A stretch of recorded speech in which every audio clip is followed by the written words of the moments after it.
Good morning, afternoon and evening, my crazies. My name's Angela, I'm the Crazy Poppy Lady, and welcome back to today's book review. This one is for 100 Snowflakes to Crochet by Caitlin Sainio.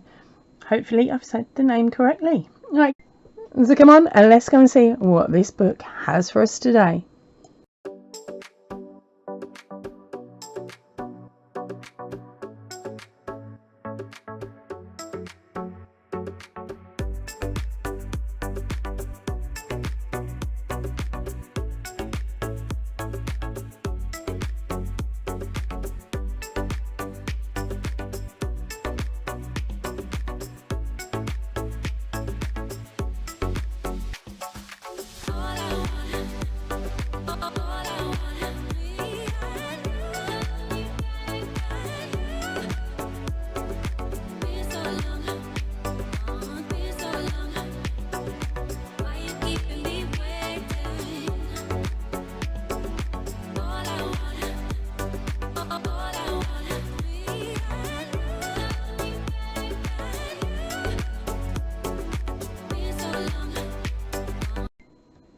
Okay, so first up, as you can see, I have made a few. Actually, I've made more than a few.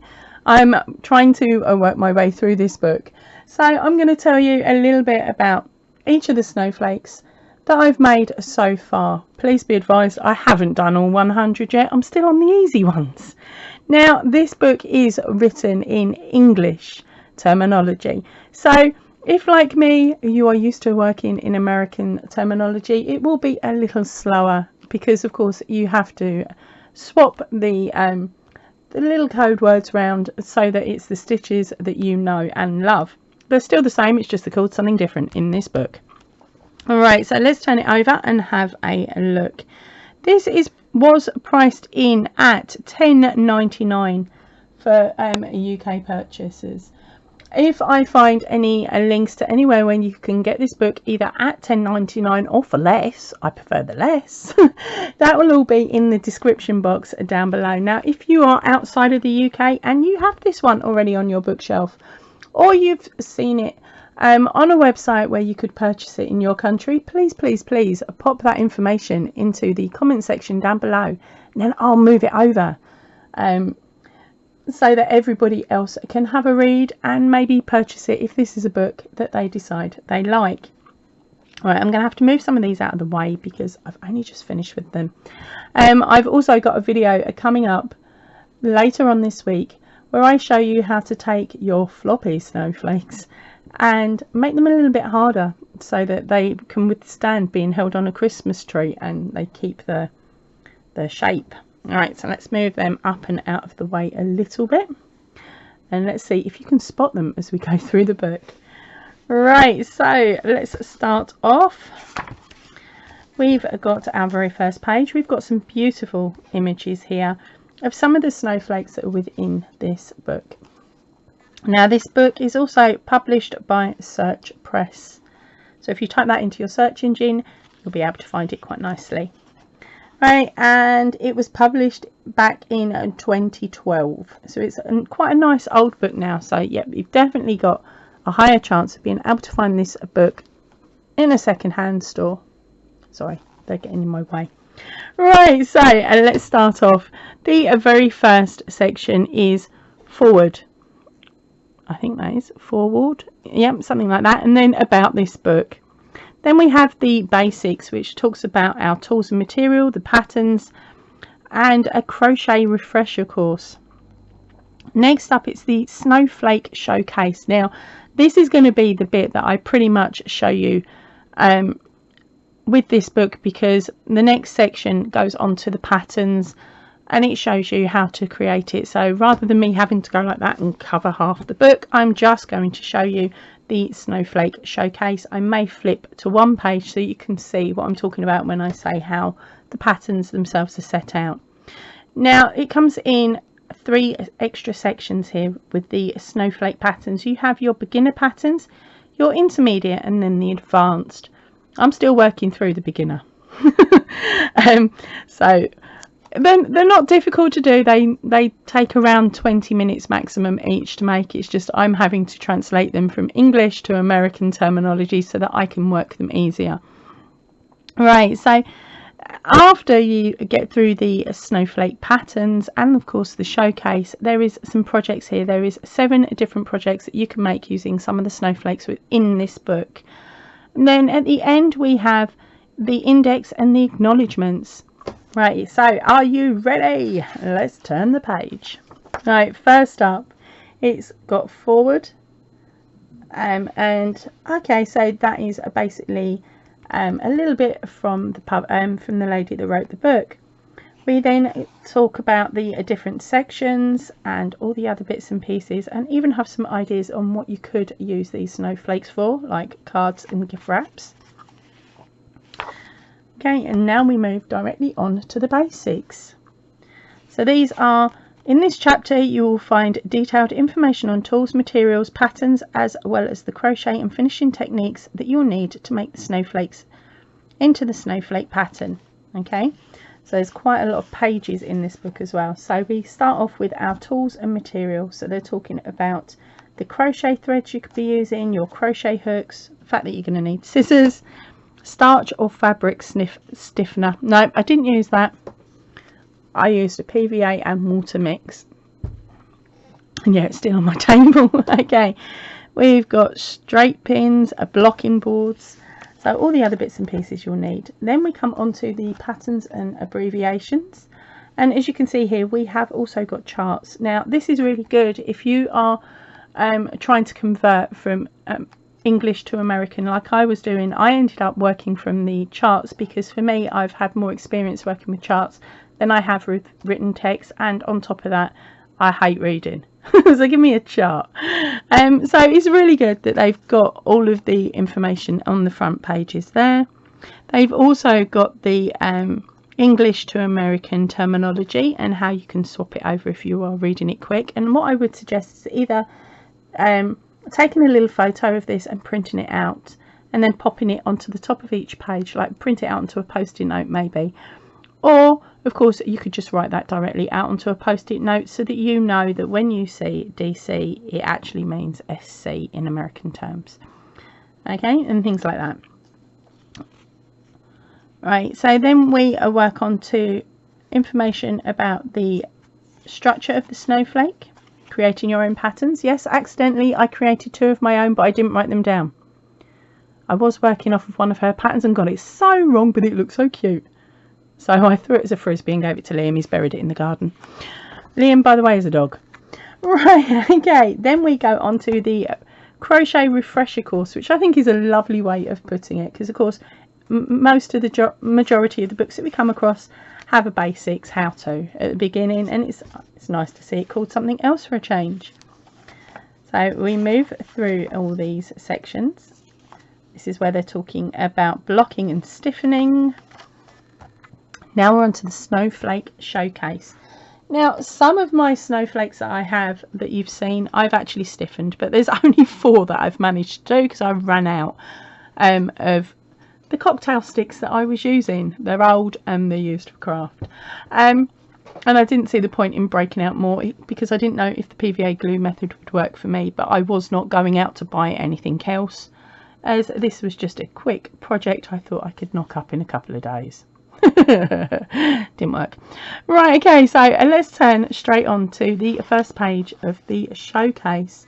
Now as you can see here, it's laid out and you've got a visual here on what they should look like. Okay, so what I'm now going to do is have a bit of a laugh and a giggle with you and try and match up what I've done with the pictures. Okay, so a number 1 looks like this. My number 1 turned out like that. I don't think I did too bad, and no, I didn't refer to the picture when I was pegging it out. Okay, so there's number 1 done, and they're not in order either, which is a little bit confusing. So where is number 2? Number 2 is down here. She's done 2 in 2 different colours. Diamond, that one. There's my number 2. Number 3, now this one I really didn't reference the picture, and you'll see that in a later video. Oh, I didn't do too bad in the end. I got that very close to what it should look like. Number 4, where are you? Down here. Okay, I should really be telling you what the names of the patterns are, sorry. Number 1 is a Barber. Number 2 was called Rose. Was called Frost. Where did I get Rose from that? Number 3 is the Stella Crystal. Number 4 is over here, and this is Spring Snow. That's what theirs looks like. I've done a pretty good job by picking out. It's worse than them, but I've not really picked out that much before. Number 5, where are you hiding? Have you spotted it? There it is, it's up there. Now this one has not been pegged out, and all of the rest of them from this point on are not pegged out.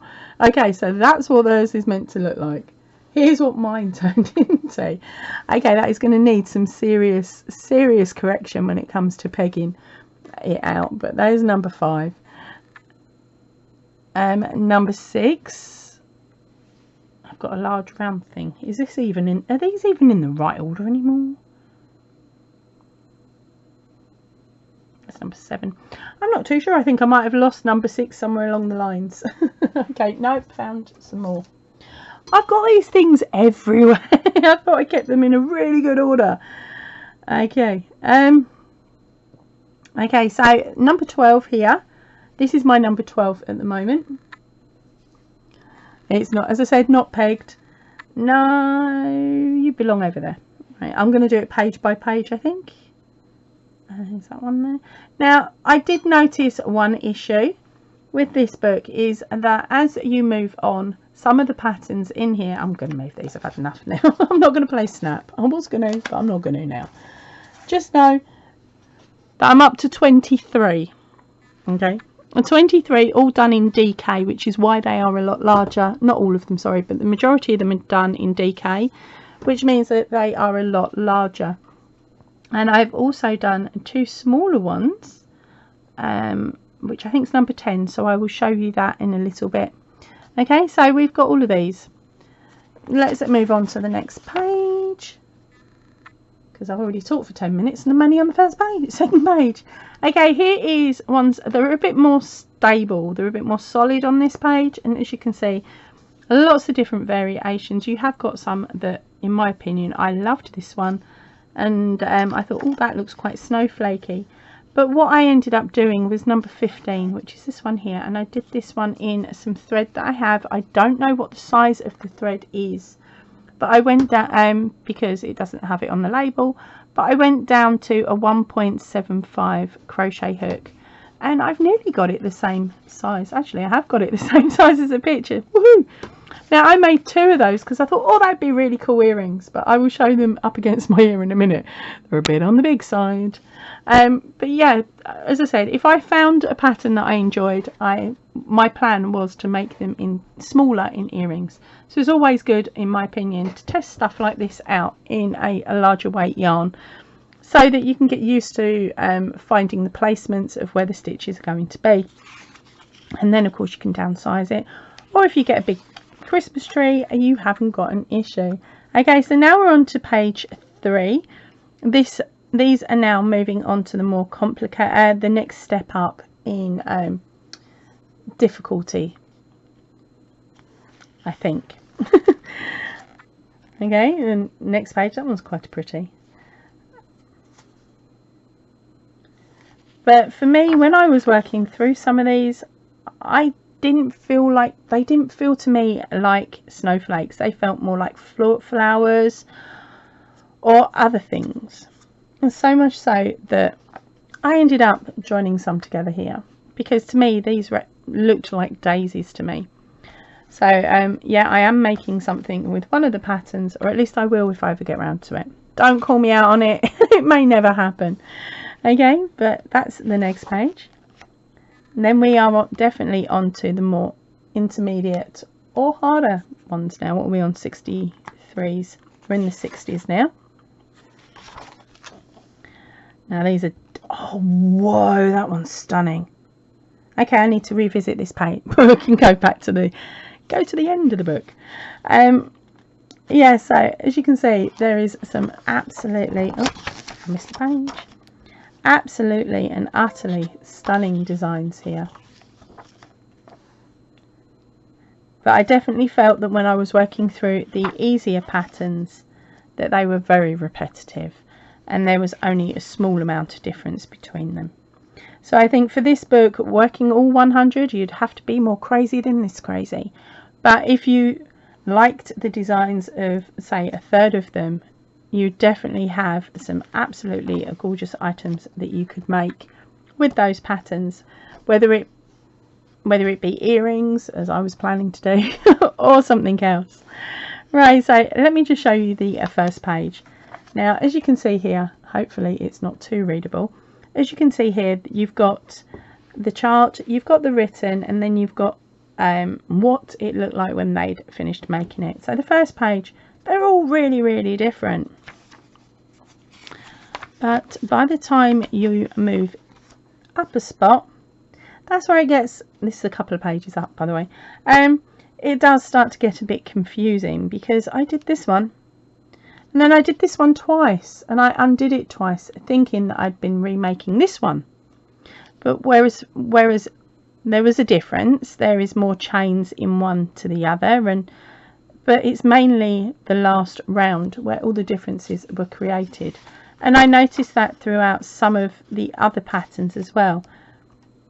You see what I mean? They're starting to semi-match. So it started to get quite boring for me by the time I got up to number 20.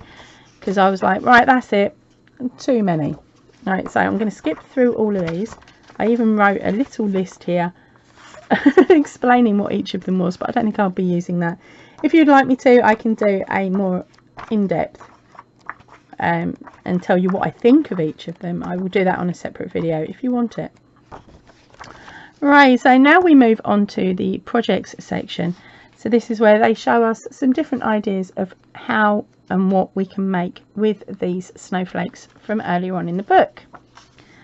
Right, so first of all, the first one is a toasty hat and mittens. So you make the hat and mittens separately and then you attach on your design that you've chosen. Project 2 is gift tags and cards. Project 3 is a magical and mobile.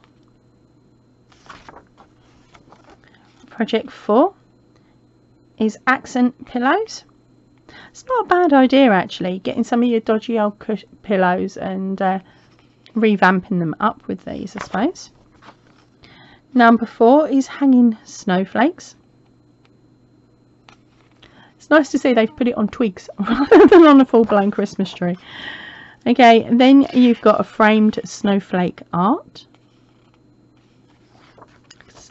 I can see that being quite a nice quick project. Next one is a blizzard scarf, and they even tell you what page the motifs are on as well, which is really lovely. Right, and now we are up to the index where they list everything, and then of course our last page. All right. So that is 100 snowflakes to crochet. And as you've seen, I've had a good go at it. I've made more patterns out of this book than any of my books on my bookshelf so far.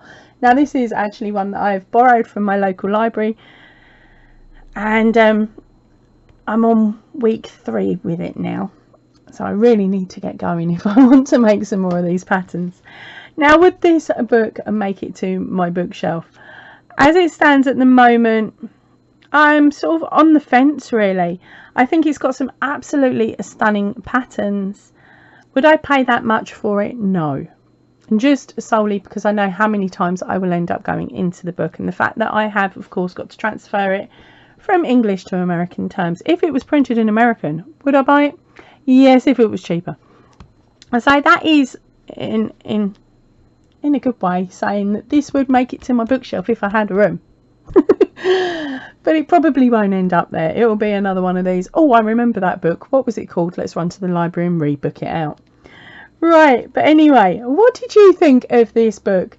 Are any of the patterns that you've seen interesting enough for you to go, do you know what, I either want to borrow or buy that book, where can I find it? Remember, if you like this book, check the description box, because either myself or another crazy may have already found someone local to you that is selling this book. Right, other than that, make sure you leave a comment and tell me you've been, even if it's just a little smiley face. And I will head off. I'm heading off now, so I will see you all really, really soon. Please remember, stay chilled, stay happy, and keep crafting. Goodbye, everybody.